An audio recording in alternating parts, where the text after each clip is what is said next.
Dear student, we are going to study a lesson 2, class 6, name a grady fat old man, part 1. Let's start the paragraph. Once there lived a grady fat old man. One day he got up at 6 a.m. and brushed his teeth at 6:30 a.m. He took tea at 7 a.m. and breakfast at 8:30 a.m. Do you know how much tea he took? And what did he take in his breakfast? He took 2 mugs of tea and 2 liters of milk.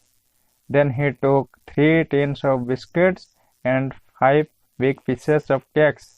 After breakfast he looked really very fat. चलो यार माने paragraph माने बुझिनवा आगे विषयटी को देखिनवा विषयटी a greedy fat old man greedy हला लोभी फैट तो मोटा ओल्ड मैन वृद्धा लोक माने जणे लोभी मोटा वृद्धा लोक ता स्टोरीटा एटा अछि चलो बुझिनवा स्टोरीटा कोन कहूची प्रथम पैराग्राफ रे Once there lived a grady fat old man. एकदा जणे लोभी वृद्धा लोक वास करथुला. One day दिने he got up at 6 a.m. से 6 a.m. रे उठिला and brushed his teeth आउ ब्रश कला at 6:30 a.m. 6:30 रे से ब्रश कला. He took tea at 7 a.m. से तार चा ग्रहण कला केते बेले ना 7टा बेले एंड ब्रेकफास्ट एट 8:30 am आउ ब्रेकफास्ट नेला 8:30 रे.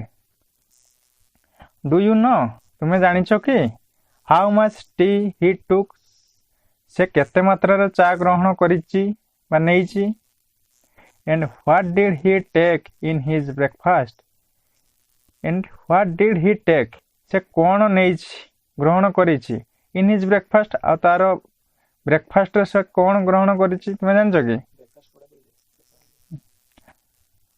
ही टुक 2 mugs of tea and 2 liters of milk से ग्रहण करछि कौन कौन ना 2 mugs of tea 2 मग चा and 2 liters of milk आ 2 litre Kshir.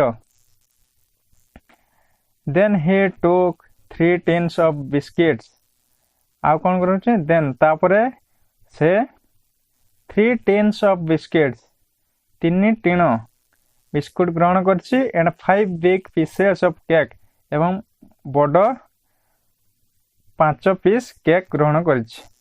After breakfast he looked really very fit. एते गुडा खाद्य खाइ साला परे से केमती ना बहुत मोटा देखा गला. रियली ही वेरी फैट से बहुत मोटा देखा गला. नेक्स्ट पैराग्राफ रीडिंग मार दवा तापर बुझिनवा माने. Then he went out for a walk. He walked and walked till he met a little thin boy. He had a long conversation with the boy. तामाने बुझिनवा. Then he went out for a walk. तापर से कोन कला जेहेतु से मोटा हे गला से बाहरी पड़ला for a walk चलिया पई बाहरी पड़ला and walked and चलिला and walked आउ चलिला चलला till केते पर्यंत he meet a little thin boy जे पर्यंत से गोटिए पतला बा क्षीण जरा thin boy न पतला बालक को जते पर्यंत न भेटिछि सेते पर्यंत से चली थाए. He had a long conversation with the boy से गोटे कन्वर्सेशन होला कथोपकथन से गोटे लंबा कथावार्ता जेटा को जाय विथ द बॉय से गोटे लंबा समय धरी सही बालक सहित कथावार्ता कला. नेक्स्ट कोन कथावार्ता हला सेटा हम पढिबा बे. ओल्ड मैन कहूची have you brush your teeth boy no I haven't sorry. Old man Do you have enough tea or milk to drink? Boy, no, I don't have. Old man. Do you have enough biscuits to eat? Boy, No, I don't have. Old man. Do you have enough cake to eat? Boy. No, I don't have. When the old man had just finished his questions, the boy asked him a question. Boy. Old man, what makes you so fat? The old man said, I have taken 2 mugs of tea, 2 liters of milk. I also took 3 tins of biscuits and 5 kilograms of cakes. And if I can catch you, I will eat you up. Then the old man caught the thin little boy and ate him up.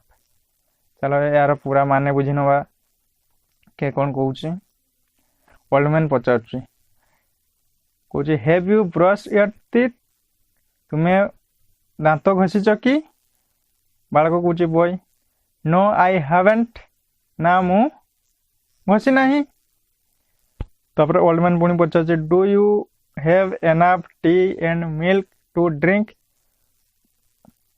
तुम पाखरे अधिका चा आउ क्षीर अच्छे कि पीवा पाई बॉय बालकटी कहूची नो आई डोंट हैव ना मो पाखरे नहीं ओल्ड मैन पुणी पचारुची क्वेश्चन करुची बालक को do you have enough biscuit to eat तुम पाखरे अधिका बिस्किट अच्छे कि खाइया पाई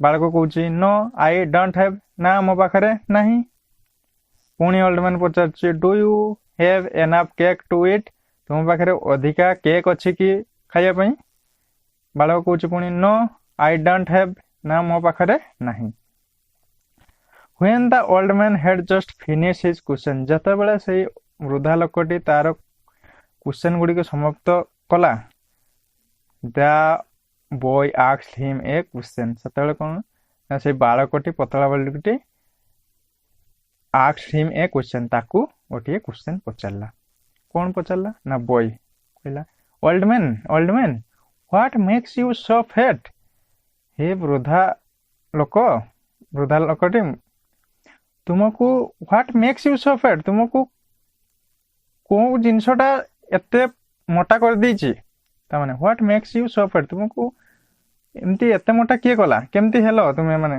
एते मोटा केमती हेलो ता माने से पूछ द ओल्ड मैन सेड सतल को से वृद्धा लोकडी कहूची I have taken 2 mugs of tea मु कोन ग्रहण करछि कहूची ना 2 मग्स ऑफ टी 2 मग चा 2 लीटर्स ऑफ मिल्क 2 लीटर क्षीर I also took 3 tins of biscuits आहुरी मध्य मु 3 टिण बिस्कुट खाइछि एंड 5 किलोग्राम ऑफ केक्स आ 5 किलो केक ये ग्रहण करछि बा खाइछि and if I catch you तापर कहूछि and if I catch you आ जदी मु तुमको धरे I will eat you up मु तुमको मध्य खाई देबी then the old man caught the thin little boy तापर कोन हला सही वृद्धा लोकटी सही पतला बालकटू धरला and ate him up आ ताकू खाई देला।